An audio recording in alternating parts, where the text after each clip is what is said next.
Oke, halo guys. Kembali dengan Forhes. Apa kabarnya? Semoga yang nonton video ini selalu diberikan kesehatan, keselamatan, dan juga semua kebutuhannya bisa tercukupi. Sip, mantap. Tuh di depan sana, pemandangannya Gunung Salaknya sangat jelas sekali, clear. Sampai bisa ngelihat itu apa? Pohon-pohonannya yang hijau, ada pohon-pohon pinus. Ya, seperti itu ya. Jadi pemandangannya sangat ciamik sekali hari ini. Oke, dan di video kali ini saya kembali akan ya cerita-cerita lagi lah ya. Cerita-cerita lagi. Bagaimana dulu saya jatuh 3 kali, terus sempat nggak mau naik motor. Terus akhirnya mau naik motor. Oke ya, jadi yang jatuh pertama itu saya waktu belajar naik motor Astra Grand. Tuh guys, sangat ciamik sekali guys pemandangan gunungnya guys di sana guys. Awan-awannya juga persis kayak di ini apa lukisan-lukisan gitu ya. Oke, jadi balik lagi ke yang tadi yang pertama kali jatuh saya SMP kelas, saya lupa ya, kelas 1 atau kelas 2 kayaknya. Itu naik motor Astra Grand. Astra Grand namanya bapak ya. Warna apa itu? Kayak warna violet, ungu sama merah gitu ya. Listnya. Yang mana itu juga sekarang jadi inceran saya. Kalau dapat nanti motornya saya mau ya keliling-keliling lah. Touring-touring ya. Kalau naik motor yang ini sebetulnya juga bisa ya, cuman masih butuh banyak penyesuaian sih motor ini. Tapi kalau yang Grand kalau saya dapat ya udah saya bakalan touring naik itu aja. Sekalian mengingat memori masa kecil ya. Saya belum menguasai naik motor Grand waktu itu. Jadi ya sekalian itu pembalasan dendam. Oke, jadi jatuh pertama kali naik motor Grand, mungkin karena badan saya pendek, kecil. Waktu napak itu kayaknya nggak maksimal. Saya ingat saya dulu kan jalan keluar rumah, terus jalan gitu kan. Nah, gitu udah mau balik, mau pulang. Ya, itu kalau nggak salah saya nggak bisa, terus itu saya tuntun. Motornya saya tuntun ya, saya turun gitu, motornya saya tuntun, saya belokin gitu. Kayak belokin naik sepeda lah, seperti itu ya. Jadi motornya dituntun, saya putar balik, terus waktu ke arah ke rumah, udah sampai di depan rumah nih, kembali kan mau masuk lagi ke dalam, itu saya lagi-lagi nggak bisa.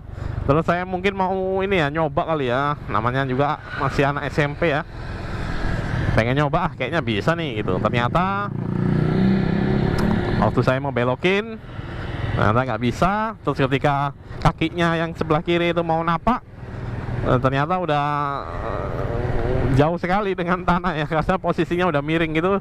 Terus jatuh, akhirnya jatuhnya rebah aja gitu, jatuh terus kemudian ya udah gitu, ngeng gitu.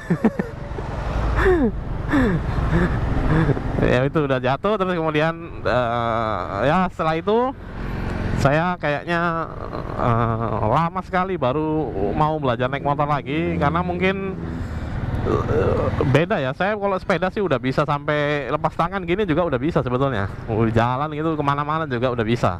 Tapi begitu naik motor jatuh, saya kemudian ya ada perasaan trauma lah ya,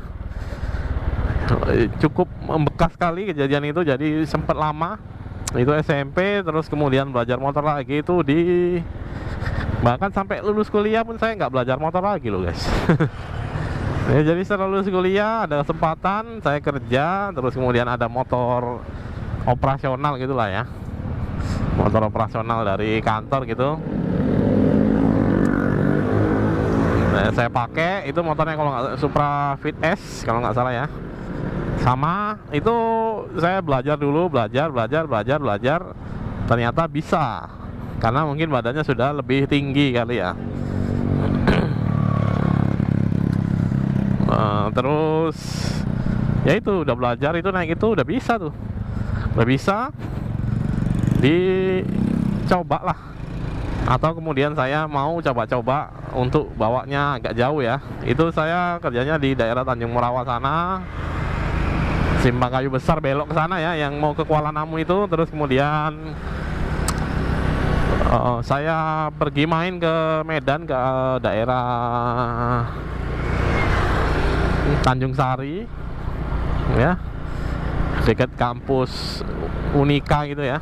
Nah di situ ada tempat teman saya pergi ke sana. Baik-baik saja, malam saya berangkat udah gelap ya kayaknya ya, jam 7 atau jam 8 gitu, udah gelap. Main lah, pergi, karena malam minggu juga, besok libur kan gitu.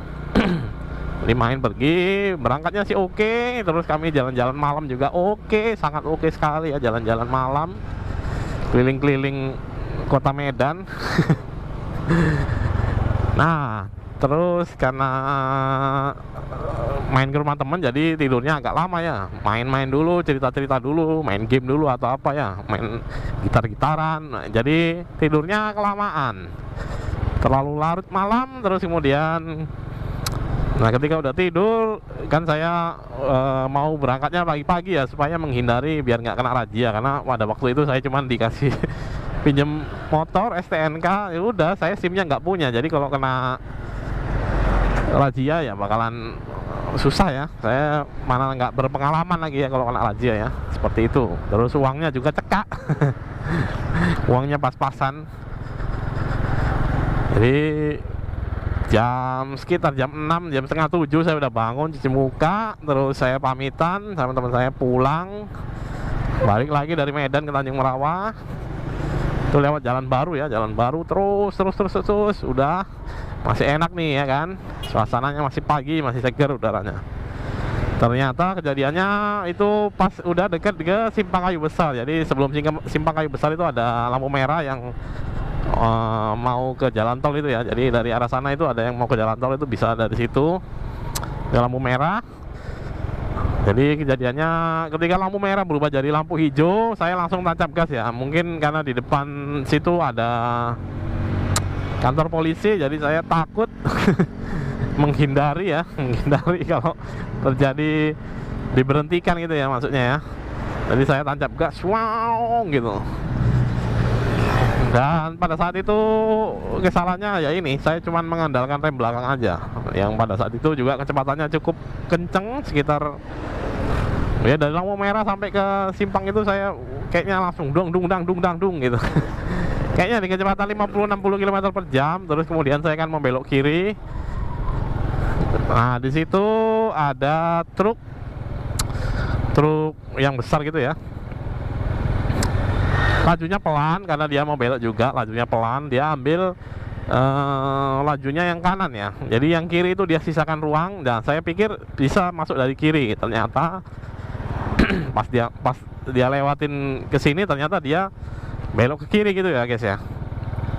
Langsung ketutup lah jalur kirinya. Jadi ya saya sempet ngerem ya, refleks langsung ngerem pakai rem kaki doang. Jadi sama sekali nggak pakai rem yang depan ini ya, cuman pakai rem kaki doang, asli. Jadi itu remnya nggak maksimal, motornya masih melaju terus, weng gitu. Ya paling agak ngepot sedikit lah motornya ya, karena pakai rem belakang doang, ban belakangnya pasti ngepot, gitu. Nah, teringat saya itu, saya kepalanya saya lagi pakai helm, untungnya pakai helm ya. Jadi ngantem si bak truknya yang belakang, nggak tahu gimana kejadiannya, pokoknya motornya tuh masuk ke bawah truknya, kelindes ban belakang. Nah saya itu karena kepalanya kehantem si bak truknya, saya kejungkal ke belakang. Jadi saya posisinya jatuhnya saya ngadep ke langit-langit gitu guys. Dan untungnya itu saya nggak ikutan jatuh gitu ya, terperosok langsung ke bawah truknya ya. Jadi saya kejungkal ke belakang. Nah itu untungnya gitu, cuman ya tetap aja sakit ya. Sakit sekali, sakit. Terus ya pada saat itu banyak orang yang ngelihat ya, karena di persimpangan besar seperti itu ya banyak yang nolongin. Terus kemudian ya bla bla bla bla bla bla. Nah dari situ saya kemudian ya kembali lagi jadi takut ya naik motornya ya, takut sekali, takut. Terus saya pada saat itu baru-baru keluar motor Matic juga, dan ada juga motor Bajaj Pulsar. Yang mana di saat itu saya udah nggak mikirin mau naik motor lagi sih kayaknya. Ya udahlah, nebeng-nebeng aja lah kalau naik motor. Terus belajar lagi, ya itu beberapa tahun kemudian lah baru belajar lagi. Itu bapak beli motor Supra X125, belajar lagi, menyesuaikan lagi ya, karena udah lama nggak bisa, terus udah ada perasaan trauma gitu. Terus kemudian belajar, ya itu masih kagok ya guys ya. Terus kemudian saya pikiran saya itu membatasin, batasin aja lah supaya nggak kenceng-kenceng ya, karena dulu kan kenceng-kenceng ya, 1, 2, 3, 4 semua dijajal giginya sampai kekuatan penuh. Jadi saya batasin, kayaknya saya cuman sampai gigi 3 aja lah gitu. Jadi saya nggak akan nyoba sampai ke gigi 4 ya, karena itu motornya cc-nya juga gede. Terus kejadiannya saya jatuh lagi dari si Supra X itu malam-malam hari, mungkin hampir tengah malam. Saya habis beli makanan itu di jalan apa itu namanya itu ya jalan mau ke Tanjung Gusta lah. Tanjung Gusta itu kayak penjara gitu ya, di Medan, area Medan itu. Daerah situ sangat gelap, terus ya penerangannya jarang, terus lampu motornya juga ya seadanya aja ya.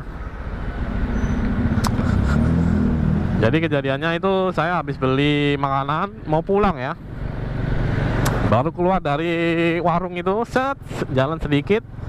Nah itu kan areanya gelap, terus kemudian turun hujan yang cukup deras. Saya panik, saya ngegas motornya. Ini terlalu terlalu bodoh sebetulnya itu. Sebenarnya kan bisa neduh dulu ya, tapi ya itu saya ngegas gitu. Saya pikir bisa ngelewatin hujan, ternyata nggak bisa. Bahkan lebih buruknya, karena waktu itu saya penglihatan saya sudah cukup kabur, cuman saya belum pakai kacamata ya waktu saat itu. Karena panik ngegas terus gitu, saya nggak ngelihat ternyata di pinggir jalan itu jalannya cukup kecil ya, sempit gitu ya. Ini jalan-jalan muat satu mobil lah, satu mobil satu motor gitu udah. Kalau pas-pasan agak sulit ya, ganti-gantian mobilnya. Nah itu saya nggak ngeliat ada gundukan tanah, mungkin lagi ada orang mau bangun rumah ya. Ada gundukan tanah di pinggir jalan, ya itu sejalur motor lah itu ya, sampai ke tengah-tengah gitu ya. Saya nggak ngeliat karena gelap, karena kurang pencahayaan juga. Saya pikir oh ini masih jalannya gelap, ternyata nabrak si gundukan tanah, gundukan pasir itu. Saya tabrak, bam, motornya berhenti, kena tanah, saya terbang. Meluncur ke depan, dan pas di situ ada batu-batu juga ya. Jadi pas saya jatuhnya itu ke depan gitu. Jadi mulut saya kena batu-batu itu, gigi saya patah 3, tangan saya kayaknya keseleo, cuman saya masih bisa paksain bawa motornya. Itu pas itu ada yang nolongin, abang-abang, cuman saya kayaknya wah ini kayaknya ada apa ini gitu ya. Langsung saya bilang udah bisa bang gitu. Ya terus kemudian setelah itu ya udah, hujan-hujan saya paksain dengan kondisi seperti itu ya. Saya paksain naik motor sampai rumah. Ya sampai rumah ya udah kena ceramah macam-macam lah. Sudahlah sakit, giginya patah, kena ceramah. Pokoknya malam itu ya malam yang sangat tidak terlupakan lah. Terus ya dari situ kemudian saya kayaknya sih udah kelar lah. Tapi enggak ya, memang justru pada saat itu, setelah itu nggak lama sembuh ya, naik motor lagi. Nah dari kejadian yang ketiga itu kayaknya mentalnya udah terasah sekali ya. Jadi kayaknya sih ya ini bagian dari proses. Jadi ya jatuh ini ya bagian dari proses, walaupun sudah 3 kali ya. Jadi pada saat itu menyadari juga oh ternyata jatuh ini ya bagian dari proses belajar itu tadi ya, supaya nggak sembrono, supaya nggak ceroboh. Jadi ya setelah itu kemudian ya panjang lah itu ya. Kemudian lama lagi itu saya masih di Medan, terus kemudian saya pindah ke Jakarta. Nah di Jakarta saya nggak punya motor ya. Di Medan itu motornya saya jual untuk ongkos. Saya pindah ke Jakarta itu nggak pernah naik motor sampai sekitar 4 tahun 5 tahun kayaknya saya di Jakarta, itu baru beli motor second. Nah itu udah sampai situ saya udah nggak pernah sampai sekarang ya. Dari beli motor itu sampai sekarang saya sudah tidak pernah lagi, dan mudah-mudahan tidak, jangan sampai ya jatuh lagi dari motor ya. Terakhir ya kesenggol orang pernah di jalan, terus diserempet orang dari belakang, diseruduk lah ya dari belakang sih pernah juga, tapi nggak jatuh.